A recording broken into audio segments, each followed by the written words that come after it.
Hi hello అందరికీ నమస్తే. ఇప్పుడు మనం నవీన్ పోలిశెట్టి, మీనాక్షి చౌదరి నటించిన 'అనగనగా ఒక రాజు' అనే మూవీ గురించి మాట్లాడుకుందాం. ముందుగా కథ విషయానికొస్తే గౌరవపురం జమీందారు గోపరాజు మనవడైన నవీన్‌కి ఊర్లో పెద్ద పేరుంటుంది.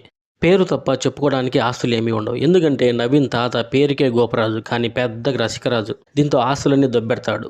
ఇక తాత ఆస్తి ఎలాగూ లేదు, జమీందారు అనే ట్యాగ్ అయినా ఉంది కాబట్టి బాగా డబ్బున్న అమ్మాయిని చూసి పెళ్లి చేసుకుంటే సెటిల్ అవ్వచ్చు అనుకుంటాడు. ఆ ప్రయత్నాల్లో రావు రమేష్ కూతురైన మీనాక్షిని చూసి మనసు పారేసుకుంటాడు. పైగా కోట్ల ఆస్తి తనకుందని తెలిసి ఆమెని ఎలాగైనా లవ్లో పడేయాలని ఆపరేషన్ చారు అనే పెద్ద స్కెచ్ వేస్తాడు. అన్నీ అనుకున్నట్లుగా జరిగి రావు రమేష్ ఘనంగా తన కూతురిని నవీన్కిచ్చి పెళ్లి చేస్తాడు. అయితే ఫస్ట్ నైట్ రోజు నవీన్ చేతికి వాళ్ళ మామ రాసిన లెటర్ అందుతుంది. అది చూసి షాక్ అవుతాడు నవీన్. ఇంతకీ ఆ లెటర్లో ఏముంది? పెళ్లితో కోటీశ్వరుడు అయిపోవచ్చు అనుకున్న నవీన్కి తగిలిన షాక్ ఏమిటి? ప్రెసిడెంట్ ఎలక్షన్స్లో నవీన్ ఎందుకు నామినేషన్ వేశాడు? ప్రెసిడెంట్ ఎలక్షన్స్లో గెలిచాడా లేదా అనేది మిగిలిన కథ.